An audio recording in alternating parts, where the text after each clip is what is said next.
ফের পাকড়াও বাংলাদেশে। মালদার হবিবপুরে মূলত সীমান্তরক্ষী বাহিনী 4 জনকে গ্রেফতার করে, 4 গরু পাচারকারীকে গ্রেফতার করে। এদিকে মুর্শিদাবাদ থেকেও গ্রেফতার বাংলাদেশি। দেখুন,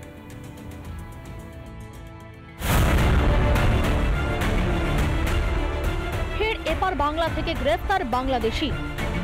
মালদা থেকে ভারতে অনুপ্রবেশের সময় 4 বাংলাদেশি গরু পাচারকারীকে পাকড়াও করে বিএসএফ। হবিবপুরের ইটাঘাটি সীমান্ত থেকে এলাকা দিয়ে অবৈধভাবে ভারতে প্রবেশ করে ধৃতরা। বিষয়টি সীমান্তে কর্তব্যরত বিএসএফ এর 88 নম্বর ব্যাটালিয়নের নজরে পড়ে। তারপরই পাকড়াও করা হয় তাদের। দুদিন আগে মুর্শিদাবাদের লালগোলা থেকে লুৎফুর রহমান নামে এক বাংলাদেশিকে গ্রেফতার করেছিল লালগোলা থানার পুলিশ। সোমবার মোহাম্মদ রাজেশ নামে আরও এক বাংলাদেশিকে পাকড়াও করা হয়। মোহাম্মদ রাজেশের বাড়ি রাজশাহীর গোদাগাড়ি এলাকায়, লুৎফুর রহমানের বাড়ি চাপাই নবাবগঞ্জ জেলায়। ধৃত বাংলাদেশিরা কি উদ্দেশ্যে ভারতে ঢুকেছিল তার খোঁজ পেতে ধৃতদের নিজেদের হেফাজতে নিয়ে জেরা করতে চাইছে পুলিশ। সৌমিত্র দাস, দীপঙ্কর গোস্বামীর রিপোর্ট, রিপাবলিক বাংলা। ফের সংবাদ শিরোনামে বীরভূম, ফের কোন্দল প্রকাশ্যে, ফের অনুব্রত মণ্ডল এবং কাজল শেখ। বীরভূমের জেলা পরিষদের যে সরকারি প্রকল্পের কাজ, সেই কাজকে নিয়ে এবার দুইয়ের দ্বন্দ্ব প্রকাশ্যে। জেলা পরিষদের সাফল্য এবং ব্যর্থতাকে ঘিরেই বীরভূমের দুই নেতার দ্বন্দ্ব। অনুব্রতের বিরুদ্ধে সরাসরি চক্রান্তের অভিযোগ করলেন বীরভূম জেলা পরিষদের সভাধিপতি কাজল শেখ। সোশ্যাল মিডিয়ায় গতকাল অনুব্রত মণ্ডল বলেন, বীরভূম জেলা পরিষদ হঠাৎ পিছিয়ে গেল, মন্ত্রীর সঙ্গে কথা হচ্ছিল, দেখতে হবে, আবার আমরা 1 নম্বরে চলে যাব, এমনটাই বলেন অনুব্রত মণ্ডল। তারই পরিপ্রেক্ষিতে আজ সাংবাদিক বৈঠক করেন বীরভূম জেলা পরিষদের সভাধিপতি কাজল শেখ।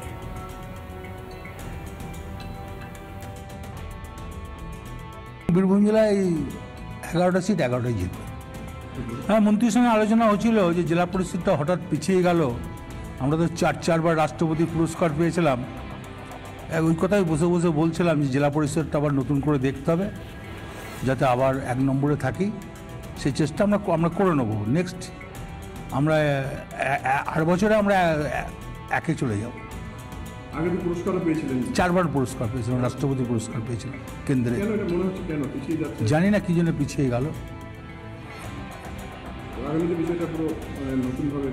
100বার দেখতে হবে জেলা পরিষদ কেন 1 নম্বরে ছিল, কেন 11 নম্বরে যাবে। 100বার ম্যাক্সিমাম উন্নয়ন করেছিলাম জেলা পরিষদ থেকে, এবং উন্নয়নের জোয়ার বয়ে দিয়েছিল মমতা ব্যানার্জি। অনুব্রত মণ্ডলের বক্তব্য আমরা শুনলাম। এবার এর পাল্টা দিয়েছেন কাজল শেখ। মাথায় রাখতে হবে, কাজল শেখই বীরভূমের জেলা পরিষদের সভাধিপতি। তিনি কি বলছেন শুনুন। আমার মাথার উপর যতদিন আমাদের মাননীয় মুখ্যমন্ত্রী মমতা বন্দ্যোপাধ্যায় আছেন, ততদিন পর্যন্ত সততা এবং নিষ্ঠার সঙ্গে কাজ করে যাব। কে কি বললো সেদিকে কর্ণপাত করব না। বীরভূম জেলা এগিয়ে আছে, অবশ্যই সংঘাত তো আছে। 2 বছর হয়ে গেল, 2023-এ নির্বাচন করেছি, 24-এ নির্বাচন করেছি। বীরভূম জেলা কোর কমিটির সদস্য হিসাবে আমি বলছি, বীরভূম জেলা একটা বোমাবাজি হয়নি, গুলিবাজি হয়নি, আপনারা দেখিয়েছেন। কিন্তু কি জানি কি অজানা কারণে মাত্র কয়েক মাস হলো বীরভূম জেলায় আবার সেই একই বিষয় চালু হচ্ছে। কোথাও বোমা উদ্ধার হচ্ছে, কোথাও গুলিবাজি হচ্ছে, কোথাও পুলিশকে মারা হচ্ছে। এটা কেন হচ্ছে, কী জন্য হচ্ছে? মমতা বন্দ্যোপাধ্যায় যদি একটা গাছকে দাঁড় করিয়ে দেয়, যদি বলে এই তোর নেতা এই বীরভূম জেলা চালাবে, আমি তাকেই মেনে নেব। ফের ভরতপুরের তৃণমূল বিধায়ক হুমায়ুন কবিরের বিতর্কিত মন্তব্য। তিনি বলছেন যে বহরমপুরে বিধানসভা নির্বাচন হলে নাকি অধীর রঞ্জন চৌধুরী জিতবে। তিনি কি হুমায়ুন কবির হয়ে অধীর রঞ্জন চৌধুরীকে সমর্থন করছেন নাকি কটাক্ষ করছেন? তিনি বলছেন যে তিনি নিজের ক্যারিশমাতেই জিতবেন। ভরতপুরের তৃণমূল বিধায়কের হুমায়ুন কবির, তার আসলে কি মন্তব্য, কি বলতে চেয়েছেন শুনুন। অধীর চৌধুরী নিজেই যদি কন্টেস্ট করে বহরমপুরে, আমি আগেই বলেছি, তাহলে এই সিটটা জিতবে, কারণ ওটা ব্যক্তিগত ক্যারিশমায়, দলের সিম্বলের দ্বারা আর নির্দলের দ্বারা যদি বহরমপুরে কন্টেস্ট করে তাহলে ও জিতবে। দেখেও আমাদের লজ্জা লাগে যে হাইরে অধীর চৌধুরী, একসময় অধীর চৌধুরী যেদিকে যেত সেদিকে ছোট থেকে 8 থেকে 80 দাদা, এখন সে দাদাও বলে না, দিদিও বলে না, অধীর চৌধুরীর তো এই অবস্থা, তো অধীর চৌধুরীকে নিয়ে কোনো ফ্যাক্টর নাই। উনি আগে ওনার নিজের স্ট্যান্ড ঠিক করুন। উনি এক সময় বলছেন যে অধীর চৌধুরীকে আমি হারিয়েছি লোকসভা ভোটে, ইদানিংকালে শোনা যাচ্ছে যে বহরমপুরে নাকি অধীর চৌধুরী বিধানসভায় দাঁড়ালে একমাত্র কংগ্রেস এখান থেকে জিতবে, বাকি 21টা নাকি তৃণমূল জিতবে। এখন ঘটনা হচ্ছে যে উনি যদি মানুষের উপরে চলে যান, উনি যদি সর্বশক্তিমান নিজেকে ভাবেন, কারণ ভোট দিচ্ছে মানুষ, মানুষ হাসে মুখ দিয়ে চলে না। তারা জানে কোন দল কিভাবে পশ্চিমবঙ্গে এই চোরচারটা তৃণমূলের বিরুদ্ধে লড়াইটা করছে। নয়াঞ্জলি বুঝিয়ে তৈরি হচ্ছে তৃণমূল নেতার জামাইয়ের পেট্রোল পাম্প, আর তাই নিয়ে বিক্ষোভ করছেন তৃণমূলেরই অপর অংশ।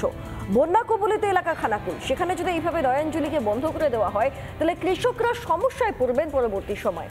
তৃণমূলের অপর একটি অংশের এটাও অভিযোগ যে এই গোটা পেট্রোল পাম্প তৈরির সঙ্গে জড়িত রয়েছেন বিজেপি বিধায়কও। দেখুন, রাস্তার পাশের ঠিক এরকম নয়াঞ্জলি, সেই নয়াঞ্জলিকে বন্ধ করে পেট্রোল পাম্প বানানো হচ্ছে। কে পেট্রোল পাম্প বানাচ্ছেন না তৃণমূল, খানাকুলের তৃণমূল নেতা আপাল মাইতি। সেই আপাল মাইতি তার নিজের জামাইয়ের নামে পেট্রোল পাম্প তৈরি করছেন। সেই পেট্রোল পাম্পকে অবিলম্বে বন্ধ করার দাবি তুলে সরব হয়েছে তৃণমূলেরই এক অংশ।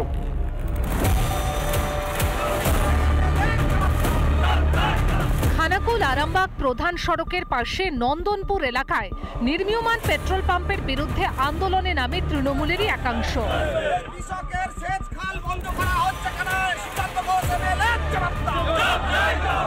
অবৈধভাবে নির্মাণ করে এবং সামান্য 1.5 ফুট 2 ফুট ডায়ামিটারের হোম পাইপ দিয়ে লং যদি টেনে যদি তাকে ভরাট করা হয়, তাহলে এই সেচ খালটা বন্ধ হবে। এই সেচ খালটা বন্ধ হয়ে গেলে কৃষকরা ক্ষতিগ্রস্ত হবে। এই অবৈধ কাজটা ইমিডিয়েট বন্ধ করানোর জন্য আমি বিডিও ম্যাডামকে জানিয়েছি। খানাকুলের যে বিজেপি বিধায়ক সুশান্ত ঘোষ, তিনি তৃণমূলের কাছ থেকে ওই তৃণমূল নেতার কাছ থেকে কাটমানি নিয়ে এই অবৈধ কাজে মদত দিচ্ছেন, এমনটাও কিন্তু চাঞ্চল্যকর অভিযোগ তুলছে তৃণমূল কংগ্রেসের অপর অংশ। যদিও খানাকুল বিধায়ক সুশান্ত ঘোষ সেই অভিযোগ সম্পূর্ণ উড়িয়ে দিচ্ছেন।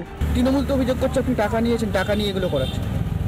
পেট্রোল পাম্পের ভারত সরকার পেট্রোল পাম্পের অনুমতি দেবে, সেটা আবার বিধায়ক টাকা নিতে পারে। রাজ্য সরকার কোনো প্রজেক্ট করবে তো তার জন্য বিধায়ক টাকা নেবে না। আসলে তৃণমূল কংগ্রেস আর কিছু ইস্যু পাচ্ছে, রাজনৈতিক ফায়দা লোটার চেষ্টা করছে। অভিযোগ খতিয়ে দেখতে এদিন ঘটনাস্থলে যান খানাকুল 2-এর বিডিও ও একাধিক ব্লক আধিকারিকরা। এখানে পেট্রোল পাম্পের বিষয়টা খতিয়ে দেখলাম। এখানে আপাতত যেহেতু এটা পিডব্লিউডির জায়গা আছে, ইরিগেশনেরও আমাদের বড় জলের ব্যাপার আছে, আমরা সবাইকে নিয়ে এবং কনসার্ন যত রকম ডিপার্টমেন্ট আছে সবাইকে নিয়ে আমরা একটা কোঅর্ডিনেশন মিটিং ডেকে তারপরে আমরা সিদ্ধান্ত নিতে পারবো। যদিও এ বিষয়ে অভিযুক্ত তৃণমূল নেতা ও তার জামাই মুখ খুলতে নারাজ, তবে ঘটনাকে ঘিরে ছড়িয়েছে তীব্র চাঞ্চল্য। সেই পেট্রোল পাম্পের কাজ নতুন করে চালু করা হয় নাকি এই যে অবৈধ হিসেবে যে দাবি তোলা হচ্ছে পেট্রোল পাম্প, সেই পেট্রোল পাম্পের কাজ সম্পূর্ণরূপে বন্ধ করে দেওয়া হয়, তা নিয়ে কিন্তু নজর থাকছে। খানাকুল থেকে সৌরভ রায়, রিপাবলিক বাংলা। বসন্ত পঞ্চমীর পর আজ আঁচল পঞ্চমীর সপ্তমী। পুণ্যতিথিতে যোগী আদিত্যনাথ তিনি প্রয়াগরাজে, পুণ্যার্থীদের ভিড় এবং রয়েছেন ভুটানের রাজাও। দেখুন সেই সমস্ত ছবি।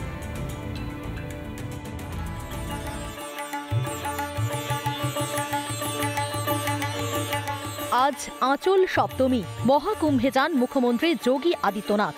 পাখিদের খাবার দিতে দেখা যায় যোগী আদিত্যনাথকে। অন্যদিকে মঙ্গলবারও ত্রিবেণী সঙ্গমে দেখা যায় পুণ্যার্থীদের ঢল।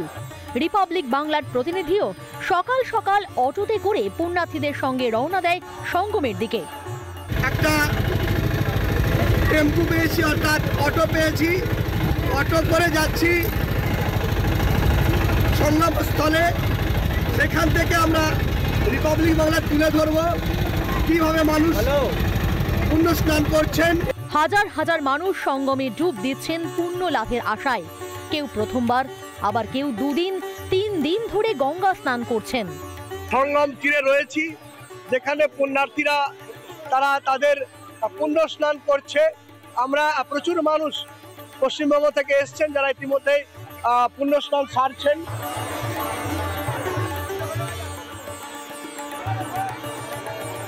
সনাতন ধর্মের লোক আছি, আমাদের খুব ভালো লেগেছে। আমরা অনেক কষ্ট করে যেমন হলো তেমন করে আমরা শাড়ি স্নান করতে 3 তারিখে কাজে পৌঁছে যাচ্ছি।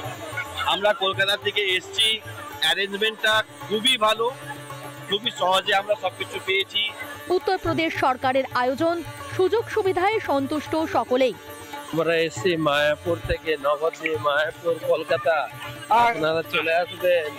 কি অনুভূতি আপনার, কি বলবেন? দারুণ অনুভূতি, আমি 1 মাস আছি এখানে। সুন্দর ব্যবস্থা, সবাই খুব আনন্দে সময় কাটাচ্ছে এবং পূর্ণ অর্জন করার কোনো রকম কষ্ট হয়েছে না আশা করি। আমার তো মনে কোথায় থেকে এসেছেন আপনি? আমি আসছি সিঙ্গাপুর থেকে। নজরদারিতে কোনো খামতি নেই, জায়গায় জায়গায় মোতায়েন পুলিশ। সঙ্গমে কোনো রকম ভিড় জমতে দিচ্ছে না প্রশাসন। যাদের স্নান হয়ে গেছে তাদের সঙ্গমস্থল খালি করার জন্য আবেদন জানাতে দেখা যায় পুলিশ কর্মীদের। আমি আনন্দমোহন ঝা, রিপাবলিক বাংলা, কুম্ভরাজ প্রয়াগ। নানা ধরনের কন্টেন্ট দেখার জন্য লাইক করুন, শেয়ার করুন আমাদের ফেসবুক পেজ, সাবস্ক্রাইব করুন আমাদের ইউটিউব চ্যানেল। পাশাপাশি অন্যান্য ব্রেকিং নিউজের জন্য অবশ্যই চোখ রাখুন রিপাবলিক বাংলায়।